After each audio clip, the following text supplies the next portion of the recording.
이상입니다. 오늘 말씀 같이 읽겠습니다. 룻기 1장 6절에서 18절 말씀입니다.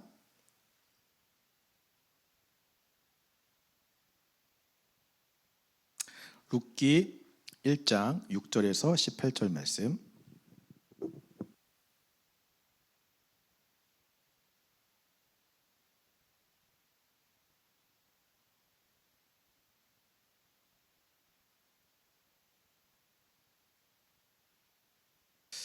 다 찾으셨으면요, 우리 방송으로 영상을 보시는 분들도 한 절씩 같이 교독하셨으면 좋겠습니다. 그 여인이 모압 지방에서 여호와께서 자기 백성을 돌보시사 그들에게 양식을 주셨다 함을 듣고 이에 두 며느리와 함께 일어나 모압 지방에서 돌아오려 하여 있던 곳에서 나오고 두 며느리도 그와 함께하여 유다 땅으로 돌아오려고 길을 가다가 나오미가 두 며느리에게 이르되 너희는 각기 너희 어머니의 집으로 돌아가라. 너희가 죽은 자들과 나를 선대한 것 같이 여호와께서 너희를 선대하시기를 원하며 여호와께서 너희에게 허락하사 각기 남편의 집에서 위로를 받게 하시기를 원하노라 하고 그들에게 입맞춤에 그들이 소리를 높여 울며 나오미에게 이르되 아니니이다. 우리는 어머니와 함께 어머니의 백성에게로 돌아가겠나이다 하는지라. 나오미가 이르되 내 딸들아 돌아가라. 너희가 어찌 나와 함께 가려느냐. 내 태중에 너희의 남편 될 아들들이 아직 있느냐. 내 딸들아 되돌아가라. 나는 늙었으니 남편을 두지 못할지라. 가령 내가 소망이 있다고 말한다든지 오늘 밤에 남편을 두어 아들들을 낳는다 하더라도 너희가 어찌 그들이 자라기를 기다리겠으며 어찌 남편 없이 지내겠다고 결심하겠느냐. 내 딸들아 그렇지 아니하니라. 여호와의 손이 나를 치셨으므로 나는 너희로 말미암아 더욱 마음이 아프도다 하매 그들이 소리를 높여 다시 울더니 오르바는 그의 시어머니에게 입맞추되 룻은 그를 붙쫓았더라. 나오미가 또 이르되 보라 내 동서는 그의 백성과 그의 신들에게로 돌아가나니 너도 너의 동서를 따라 돌아가니라 하니 룻이 이르되 내게 어머니를 떠나며 어머니를 따르지 말고 돌아가라 강권하지 마옵소서. 어머니께서 가시는 곳에 나도 가고 어머니께서 머무시는 곳에서 나도 머물겠나이다. 어머니의 백성이 나의 백성이 되고 어머니의 하나님이 나의 하나님이 되시리니 어머니께서 죽으시는 곳에서 나도 죽어 거기 묻힐 것이라. 만일 내가 죽는 일 외에 어머니를 떠나면 여호와께서 내게 벌을 내리시고 더 내리시기를 원하나이다 하는지라. 나오미가 룻이 자기와 함께 가기로 굳게 결심함을 보고 그에게 말하기를 그치니라. 아멘. 우리 지난주에 하나님께서 우리에게 환난 가운데 또 고통 가운데 복음을 들려주신다라는 것을 좀 살펴보았습니다. 우리가 왕이 되어서 내 맘대로 살 때에는 사실 복음이 잘 들리지 않았습니다. 그러나 고통으로 인해서 우리가 왕의 자리에서 내려오게 되었을 때 그리고 절망의 끝자락에 서게 되었을 때 복음이 비로소 들리기 시작했죠. 나오미도 남편을 잃고 두 아들을 잃고서야 비로소 가난한 마음이 되었습니다. 그때가 되니까 진짜 의지해야 될 진짜 왕이 누구신지를 알게 되는 것이죠. 그렇게 나오미는 다시 하나님을 바라보고 의지하게 되었습니다. 그때야 비로소 하나님이 하신 구원의 일들, 놀라운 그 역사하심이 들리기 시작하고 보이기 시작하는 것입니다. 자, 이렇게 우리의 마음이 가난한 심령 되었을 때 복음이 들리게 되면 우리 안에서 어떤 일이 일어나게 될까요? 들은 이 말씀이 우리 안에서 일하기 시작합니다. 우리로 하여금 결단하게 하고요, 행동하게 해요. 6절 말씀을 다시 한번 읽어보겠습니다. 함께 읽겠습니다. 그 여인이 모압 지방에서 여호와께서 자기 백성을 돌보시사 그들에게 양식을 주셨다 함을 듣고 이에 두 며느리와 함께 일어나 모압 지방에서 돌아오려 하여. 오늘 말씀을 보니까요, 나오미는 복음을 듣고 일어나 돌아오려 했다라고 이야기하고 있습니다. 일어나다라고 하는 히브리어는 결정하다라는 뜻을 가지고 있고요, 돌아오다라는 히브리어는 회개하다라는 뜻을 가지고 있습니다. 오늘 나오미는 복음을 듣고 하나님 앞에 돌아가는 회개를 결정하다, 결심했다라고 하는 것이죠. 이렇게 가난한 심령이 되면요, 우리 안에 복음이 들리게 되고요, 들려진 복음은 우리 안에서 결정하게 하고 다시 하나님 앞으로 돌아오게 하는 행동을 만들어낸다라고 하는 것입니다. 자, 그럼에도 불구하고요, 이런 복음을 들었는데도 여전히 결정하지 않고 여전히 행동으로 나타나지 않는 사람들도 있습니다. 그 이유가 무엇일까요? 이유는 딱 한 가지밖에 없습니다. 아직 내 삶이 살만하기 때문에 그래요. 아직 내가 주인 되어서 여전히 하나님이 왕이 아니라 내가 왕 되어 사는 것이 더 좋고 나의 만족과 내 기쁨을 누리는 것이 더 좋기 때문에 복음이 들어와도, 복음을 들어도 결정하지 않고 돌아오지 않는다라고 하는 것입니다. 이런 사람들의 특징은요, 예배나 신앙생활 어떤 이런 것들조차도 내 만족과 내 기쁨을 위한 도구로 이용하는 경우가 참 많습니다. 제가 살아오면서요, 가장 감명 깊게 본 영화가 하나 있습니다. 그게 뭐냐면 바로 인생은 아름다워라는 영화입니다. 2차 세계대전이 일어났을 때 이 아버지가 아들에게 참혹한 이 전쟁을 보이고 싶지 않아서 모든 이 일어나는 상황을 게임이라고 아들에게 이야기를 합니다. 그래서 규칙을 잘 지키면 점수를 얻고요, 잘 숨어 있고 울지 않으면 나중에 이 점수를 잘 모아서 상품으로 탱크를 받게 된다라고 이야기를 하는 거죠. 결국 마지막에 아버지는 총알이 빗발치는 곳에서 아들을 살리기 위해서 아들 보고 이제 게임의 마지막이니까 끝까지 숨어 있으라라고 이야기를 하고 자신은 아들을 위해서 밖으로 나가 죽게 됩니다.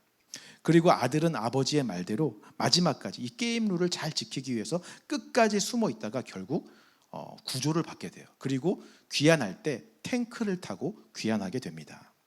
아이 입장에서는 아버지 말대로 게임을 승리하고 탱크를 상품으로 받은 것이죠. 여러분, 대충 이 줄거리만 들어도 영화가 너무 감동적이라는 것을 아실 수 있을 겁니다. 저는 이 영화를 영화관에서 보았는데요, 정말 끝날 때 일어나서 기립박수를 치고 싶었어요. 어떻게 전쟁이라는 이 참혹한 상황을 이처럼 위트 있게, 이처럼 감동적으로 표현할 수가 있는가. 너무 큰 감동과 새로운 시각과 경험을 제가 얻게 되었습니다. 저는 그 영화를 통해서 지적, 정서적, 감정적 만족을 경험하게 된 것이죠. 그러나 그렇다고 해서 제 삶에 크게 달라지는 것은 없었습니다. 제가 인생을 저 영화 속 아버지처럼 저렇게 아름답게 인생을 보며 살아야겠다, 그렇게 마음먹지도 않았고요. 그저 좋은 영화 한 편 본 것으로 만족하고 그냥 끝낸 것이죠. 지적, 정서적, 감정적 만족을 얻고 끝난 거예요. 좋은 영화를 보았을 때, 좋은 책을 읽었을 때 우리는 얼마든지 이럴 수 있습니다. 그런데 오늘 우리가 예배도 이런 식으로 드릴 수 있다라고 하는 거예요. 성경 말씀을 새로운 접근으로 해석한 설교를 듣고 몰랐던 지식을 알게 되면서 지적 욕구를 만족하게 됩니다. 또 유머러스하고 언변이 좋은 설교자의 말에 울고 웃으면서 정서적 위로를 받기도 하죠. 세련된 찬양팀의 프로페셔널한 공연을 보면서 감정적 만족을 얻을 수도 있습니다. 그렇게 아주 멋진 영화 한 편 보듯이 예배 한 편을 관람하고 나서 야, 오늘 은혜 받았어, 야, 나 오늘 감동 받았어 라고 표현합니다. 그리고 다시 삶으로 돌아가선 아무런 변화 없고 아무런 행동 없는 삶을 살아가는 거예요. 내가 왕이 되어서 예배조차도 왕된 내 자아를 만족시키는 수단으로 이용하게 된다라고 하는 것입니다. 이것을 잘 만족시켜주면 좋은 교회라고 이야기하고요, 이것을 나의 정서적, 지적, 감정적 욕구를 잘 충족시켜주면 좋은 설교라고 이야기하기도 합니다. 그러나 정작 내 삶에서 결단이나 회개의 모습은 전혀 보이지 않는 것이죠. 나오미처럼 실제적으로 일어나 돌아오는 역사가 보이지 않는 것입니다. 여러분, 우리가 왕이 되어 있어서 끝까지 내가 왕의 자리에서 내려오지 않으면 예배조차도, 우리 신앙생활조차도 나의 만족을 위한 도구가 되어버려요. 그래서 하나님께서는 때때로 우리에게 이런 우리를 내려오게 하시기 위해서, 왕의 자리에서 내려오게 하시기 위해서 고통이란 것을 허락하시는 것입니다. 이 왕된 자아를 깨트리려면 이 자아를 계속 불편하게 하는 수밖에 없어요. 이 자아를 괴롭게 만드는 수밖에 없습니다. 그래서 하나님은 때때로 나를 불편한 장소에 두시기도 하세요. 불편한 사람을 만나게도 하십니다. 내 자아가 가장 싫어하는 것을 억지로 할 수밖에 없는 상황 가운데로 나를 밀어넣기도 하시죠. 때로는 가장 가까운 사람, 내 남편, 내 자녀, 내 부모를 통해서 내 자아를 찌르고 괴롭게 하실 때도 있습니다. 우리는 그때마다 그것을 고통이라 얘기하고 고난이라고 이야기하며 힘들어하지만 사실은 하나님께서 왕된 나를 내려오게 하시는 역사하심이 있는 순간인 것입니다. 우리는 그 불편함과 고통을 통해서요, 더 낮아지게 되고요, 점점 더 가난한 심령이 되어가기 때문에 그런 것이죠. 그리고 그 바다 끝에서, 그 절망 끝에서 우리는 비로소 예수님을 보게 됩니다. 진짜 왕, 나를 주관하시고 다스리시는 분이 누구신지, 그분만이 나를 이 바닥에서 건져내 구원해 주실 수 있는 분이라는 사실을 그때 우리가 보게 되는 것입니다. 그러면 정말 그때부터 우리 안에 들었던 복음이 역사하기 시작해요. 내 안에서 일하기 시작합니다. 결단하게 하고 일어서게 하고 돌아오게 하는 역사가 일어나게 될 줄 믿습니다. 우리 7절 말씀 한번 읽어보겠습니다. 시작.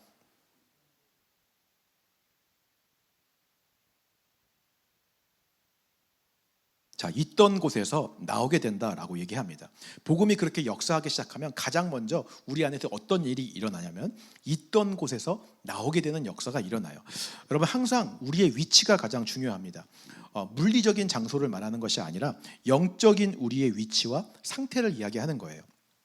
요셉은 애굽 땅에 살았습니다. 그의 물리적인 위치는 이방인의 땅이었어요. 그리고 심지어 이방인들을 위해 일하는 애굽의 총리였습니다. 그러나 요셉의 영적 위치는 늘 하나님과 함께하는 장소에 있었어요. 여러분, 우리가 어떤 장소에 있건 어떤 일을 하는 건 사실 중요하지 않습니다. 우리의 영적인 위치가 어디에 있는지가 중요한 것이죠. 반대의 경우도 마찬가지입니다. 내가 거룩한 장소에 있고 거룩한 직책을 맡고 있어도 상관이 없어요. 성전 안에서 일하는 제사장이라 할지라도 나의 영적 위치가 세상에 있다면 하나님은 그것을 기뻐하시지 않는다라고 하는 것이죠.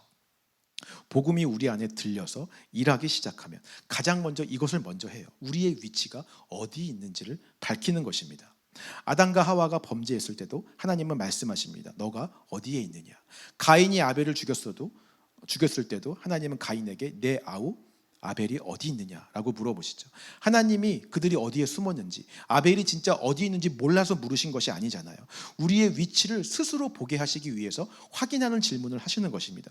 우리가 죄의 자리에 있는지 아니면 하나님과 함께하는 말씀의 자리에 있는지를 확인하라는 거예요. 복음은 가장 먼저 우리 안에 들어와 이 위치를 확인하게 합니다. 나오미는 복음을 들었을 때 비로소 분명히 자기의 위치를 보게 되었어요. 아, 내가 하나님이 기뻐하시지 않는 땅 위에 있었구나. 하나님을 떠나서 나의 만족과 기쁨을 위해서 살았구나. 오늘 여러분들에게도 하나님의 말씀이 여러분들의 위치를 정확히 보게 하는 역사가 있기를 소망합니다. 물론 우리의 삶이 때때로 정말 물리적 장소가 거룩한 것처럼 보이고 우리가 교회 생활도 열심히 하고 신앙생활도 오래 하고 특별히 나쁜 짓 하지 않고 정말 그렇게 살아온 것 같지만 여전히 하나님께서 말씀하실 때 나의 영적 위치가 하나님 기뻐하시지 않는 장소에 있다라고 우리에게 말씀하실 때가 있어요. 내 마음을 불편하게 하시고 자꾸 이것으로 말씀으로 내 안에 있는 영의 것들을 밝히 비추는 그런 일들을 하실 때가 있습니다. 여러분, 그때 그 말씀을 무시하지 않으셨으면 좋겠어요. 아담과 하와는 하나님이 그렇게 물어보셨을 때 더 깊은 수풀 속으로 숨었습니다. 가인은 내가 내 아우를 지키는 자냐며 오히려 하나님께 성질을 내고 화를 냈어요. 오늘 우리는 그러지 않았으면 좋겠습니다. 하나님이 말씀으로 우리의 위치를 드러내실 때 혹시나 나의 영이 주님이 기뻐하시지 않는 장소에 있었다면 주님 용서하여 주시옵소서. 내가 모압 땅에 있었습니다. 내 자아가 왕되어서 주인 행세를 했습니다. 이제 일어나 있던 곳에서 나오기를 원하오니 주님 나를 도와주시옵소서. 여러분, 그렇게 믿음으로 고백할 수 있는 저와 여러분들이 되시기를 주님의 이름으로 축원합니다. 8절 9절 말씀 같이 읽겠습니다. 시작. 나오미가 두 며느리에게 이르되 너희는 각기 너희 어머니의 집으로 돌아가라. 너희가 죽은 자들과 나를 선대한 것 같이 여호와께서 너희를 선대하시기를 원하며 여호와께서 너희에게 허락하사 각기 남편의 집에서 위로를 받게 하시기를 원하노라 하고 그들에게 입맞춤에 그들이 소리를 높여 울며. 자, 나오미는요 이제 그렇게 다시 하나님의 땅, 약속의 땅으로 돌아가는 여정을 이제 시작을 하게 됩니다. 지금까지는 이제 나오미의 입장이고 나오미의 선택이었죠. 자, 오늘 본문에는 나오미 말고도 두 사람의 등장인물이 더 있습니다. 바로 나오미의 두 아들과 결혼했던 아내들, 며느리들이 있었어요. 이 사람들은 모두 모함 여자들이고요, 다 이방인들이었습니다. 자, 그럼 이 두 사람은 어떤 선택을 해야 되는 것일까요? 먼저 나오미는 며느리들에게 이렇게 이야기합니다. 원래 있던 고향으로 돌아가라. 나오미가 이렇게 이야기한 이유는 냉정해서도 아니고 그들을 이제 버리겠다 이런 뜻도 아니었어요. 철저히 며느리들을 생각하고 배려하는 마음에서 이 이야기를 한 것입니다. 왜냐하면 그 당시 이스라엘과 그쪽 지역에서는 여성의 지위가 높지가 않았어요. 모압이라고 해서 다르지 않았습니다. 여성들의 삶은 전적으로 아버지에게 달려 있고요. 결혼을 한 후에는 남편에게, 그리고 나이를 들어서는 아들에게 그의 삶이 달려 있었습니다. 그래서 보호받고 삶을 보장받기 돌아가기 위해서는 반드시 남편과 남편의 가문에 속해 있어야만 되는 거예요. 근데 나오미가 속해 있는 이 엘리멜렉의 가문은 모든 남자들이 다 죽게 된 거예요. 완전히 대가 끊겨버린 것입니다. 며느리들의 삶을 더 이상 보장해 줄 수가 없게 되었어요. 그들은 아직 젊고 아기도 없었습니다. 다시 원래대로 고향으로 돌아간다면 얼마든지 새로운 삶을 시작할 수 있는 기회가 있는 것이죠. 그렇기 때문에 나오미는 이들을 돌려보내려고 했던 것이죠. 이게 첫 번째 이유고요. 두 번째 이유는 문화적 차이가 있었기 때문에 그렇습니다. 모압과 이스라엘의 문화는 완전히 달랐어요. 지금까지 이들은 모압의 문화에서만 살아왔습니다. 우상 숭배가 익숙하고요. 모압의 자유분방함과 세속적인 삶이 당연한 것이 그들의 일상이었어요. 근데 이스라엘은 완전히 다른 삶이었습니다. 율법이 있었고요. 종교의식이 있었고요. 삶의 방향성, 가치관 모든 것이 다 다른 곳이 바로 이스라엘이었습니다. 그들이 이스라엘에 가면 모든 삶의 스타일을 바꿔야 되는 거예요. 게다가 문화적 차이로 인해서 이방인이라고 천대받을 수도 있고요. 심하면 차별까지 당할 수 있는 그런 상황이었습니다. 그래서 나오미는 며느리들을 돌아가라라고 이야기를 한 것이죠. 현실적인 상황과 문제들을 고려해서 며느리들을 생각하고 배려하는 마음에 이 선택의 기회를 준 것입니다. 아주 가끔 저도 와이프랑 농담 삼아서 이런 이야기들을 하게 됩니다. 만약에 내가 먼저 죽으면 당신은 재혼할 거야? 라고 물어보죠. 저희 와이프는 고민도 하지 않고 당연하지 라고 이야기를 합니다. 현실적으로 보면 그게 당연한 선택이 맞아요. 당연한 대답인데 듣고 있는 저는 썩 기분이 좋지 않은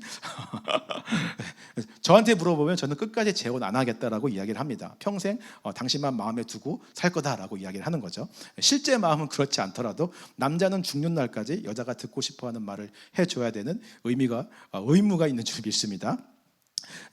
하여간 오늘날도 이렇게 현실적으로 생존을 위한 선택을 하는 게 당연해요. 그리고 이런 선택을 한다고 해도 누가 뭐라고 할 사람이 없어요.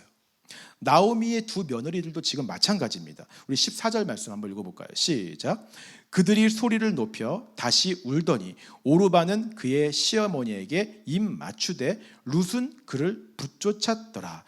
당연하게도요, 두 며느리 중 오르바는 시어머니에게 이제 작별 인사를 하고 고향으로 돌아가는 선택을 합니다. 이게 당연한 선택이에요. 현실적으로 그 어떤 누구라도 이런 상황에서 이런 선택을 할 것입니다. 성경조차도 이 오르바의 선택에 대해서 막 비난하거나 잘못했다라고 말씀하시는 부분이 없어요. 오늘날 많은 사람들이 이런 순간이 오면 오르바와 같은 선택을 다 할 것이기 때문에 그렇습니다. 근데 문제는 이 이야기의 진짜 주인공인 룻이에요. 룻은 어떤 선택을 했습니까? 룻은 그를 붙쫓았더라. 이 단어의 뜻은요, 더 달라붙다라는 뜻을 가지고 있습니다. 룻은 당연하고 현실적인 선택이 아니라 시어머니 나오미에게 더 달라붙어서 이스라엘을 따라가는 선택을 했다라고 하는 것이죠. 여러분, 어떻게 룻이 이런 선택을 할 수가 있었을까요? 그리고 왜 이런 선택을 했을까요? 어떤 학자들은요, 룻이 너무 감정적이어서 이런 선택을 했다라고 말하기도 합니다. 또 어떤 사람들은 효심이 너무 지극정성이어서 이런 선택을 했다라고도 이야기합니다. 그래서 어떤 목사님들은 어버이날에 꼭 룻기를 주제로 룻처럼 부모에게 잘하자라는 주제로 설교를 하시기도 해요. 근데 정말 그런 이유 때문일까요?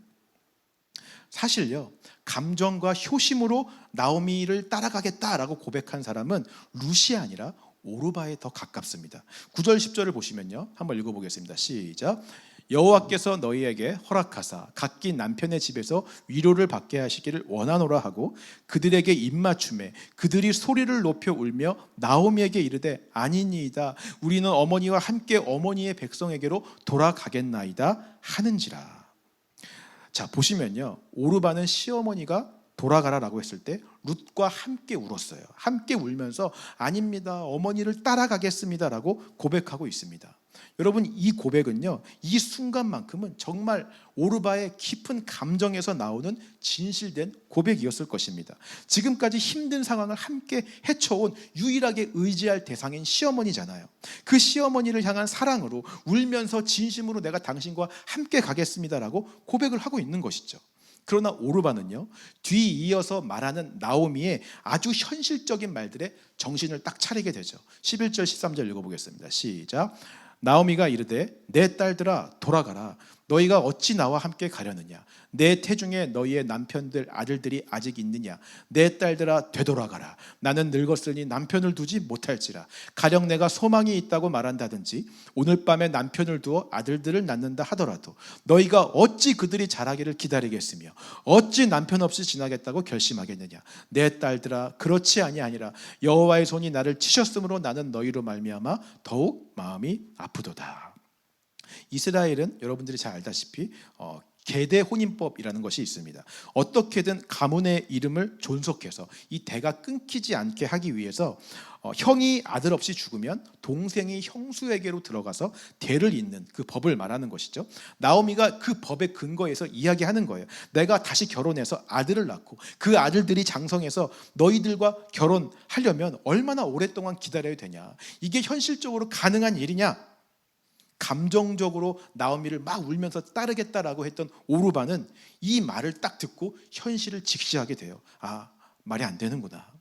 여전히 그의 마음은 감정적으로 울고 있고 감정은 남아있고 시어머니를 향한 마음도 애틋하지만 현실을 위한 선택을 하게 되는 것입니다. 오늘날도 크게 다르지 않아요, 여러분.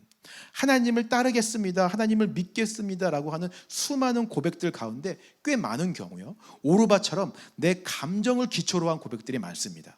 하나님이 지금까지 나에게 이만큼 해주셨기 때문에, 내가 받은 사랑이 있기 때문에, 그것이 감사해서, 의리 때문에, 정 때문에 내가 하나님께 헌신하겠습니다, 하나님을 믿겠습니다, 하나님을 따르겠습니다. 물론 그런 고백도 귀중하고 소중해요.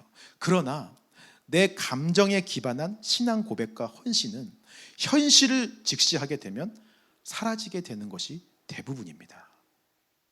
제가 한국에 있을 때 젊은 청년의 시절에 선교 집회에 많이 참석을 했습니다.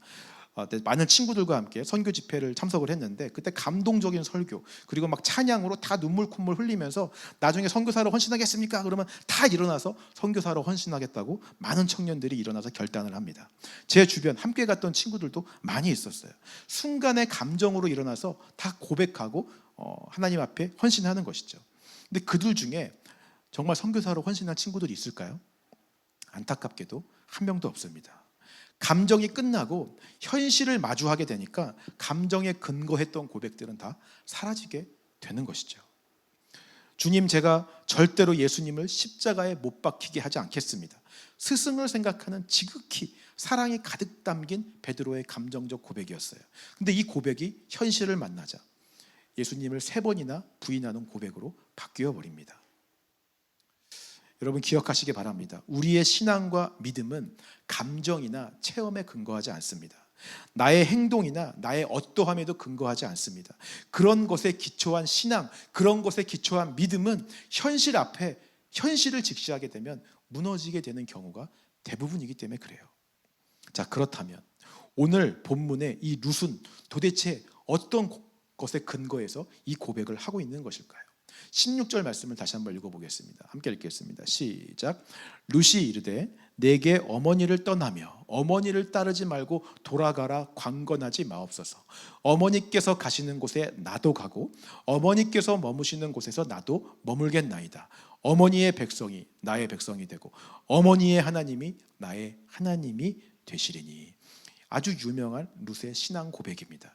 이 고백이 어디에 근거한 말씀일까요? 레위기 26장 12절 말씀 한번 읽어보겠습니다. 시작. 나는 너희 중에 행하며 너희의 하나님이 되고 너희는 내 백성이 될 것이니라. 아멘. 출애굽기 6장 7절도 읽어볼까요? 시작. 너희를 내 백성으로 삼고 나는 너희의 하나님이 되리니 나는 애굽 사람의 무거운 짐 밑에서 너희를 빼낸 너희의 하나님 여호와인 줄 너희가 알지라. 여러분 두 구절만 읽었지만요, 이런 비슷한 고백들이 성경 곳곳에 나오고 있습니다. 하나님께서 말씀하시는 거죠. 이스라엘 백성들에게 너희는 나의 백성이 되고 나는 너희의 하나님이 되리라 라고 약속해 주시는 언약의 말씀이에요. 이 언약의 말씀은 대대로 이스라엘 백성들의 신앙 고백이 됩니다. 자, 그렇다면 룻의 지금 이 고백은, 이 신앙 고백은 무엇에 근거한 고백입니까?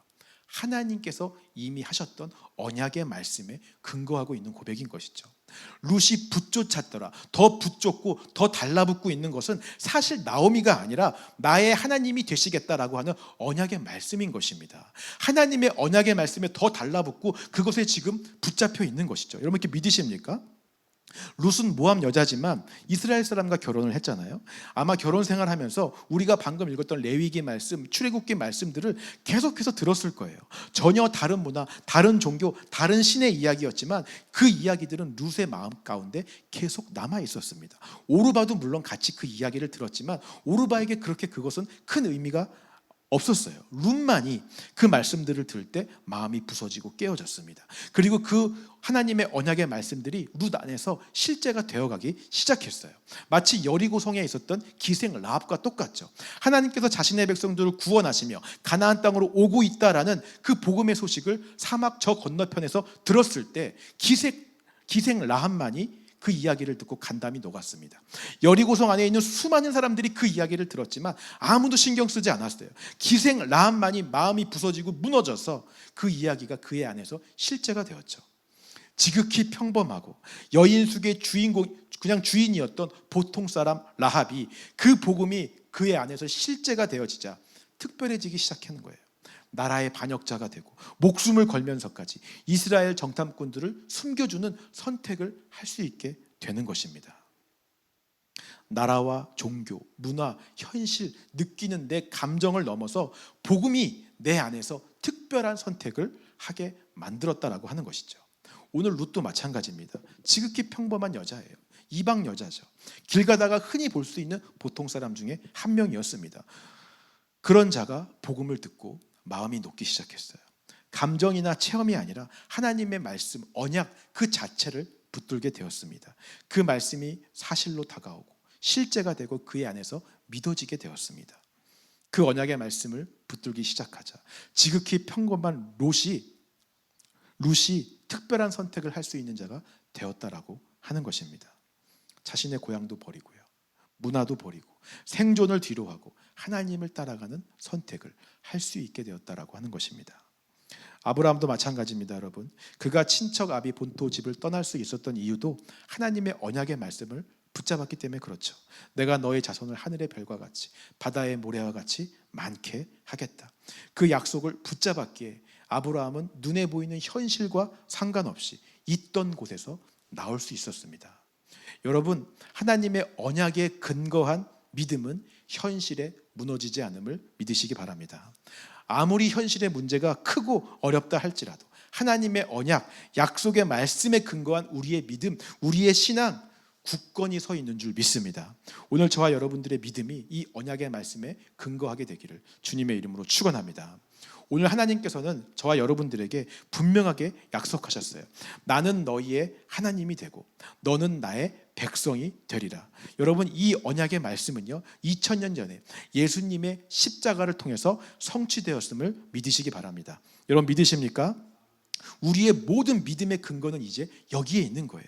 이 언약의 성취에 있습니다. 우리가 붙잡을 것도 바로 이 구원의 약속이고 이 십자가인 거예요. 이 언약, 이 십자가가 우리의 모든 현실을 이기게 해줄 것입니다. 생존의 문제, 문화의 차이, 대가 끊기는 문제, 내 삶의 모든 어려운 고통과 상황, 그 모든 것들보다 앞서는 것이 하나님의 언약, 십자가임을 믿으시기 바랍니다.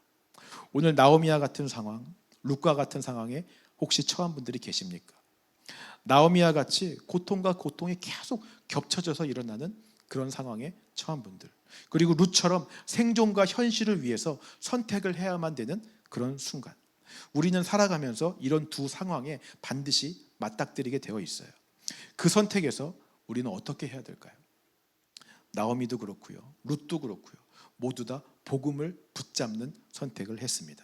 사실 더 엄밀히 말하면 그들이 복음을 붙잡은 것이 아니라 복음이 그들을 붙잡은 것이죠. 평범했던 그들에게 복음이 들려서 그들을 부서지게 하고 깨트리게 하고 왕의 자리에서 내려와 진짜 왕이 누구신지 알려주었습니다. 그 안에서 복음이 실제가 되고 일하기 시작하고 역사에서 정말 믿고 의지해야 될 대상이 예수님임을 알게 하고 일어나 돌아오는 결정을 하게 하고 있던 곳에서 나오게 하는 결정을 하게 해주는 줄 믿습니다. 현실을 이기게 하는 선택을 바로 복음이 하게 해주는 줄 믿습니다. 오늘 저와 여러분들 안에도요, 이미 들어온 예수 그리스도의 언약의 말씀, 그 말씀들이 다 우리 안에 있어요. 이미 들려서 우리 안에 심겨진 복음의 말씀들이 있습니다. 여러분, 그 말씀을 붙쫓으시기 바랍니다. 더 그 말씀에 사로잡히시기 바랍니다. 더 달라붙으시기 바랍니다. 그 말씀에 붙잡힌 바 될 때 우리가 세상을 이기는 선택을 할 수 있는 저와 여러분들이 될 줄 믿습니다. 오늘 한 주간도 그 선택으로 살아가시는 저와 여러분들 되시기를 주님의 이름으로 축원합니다.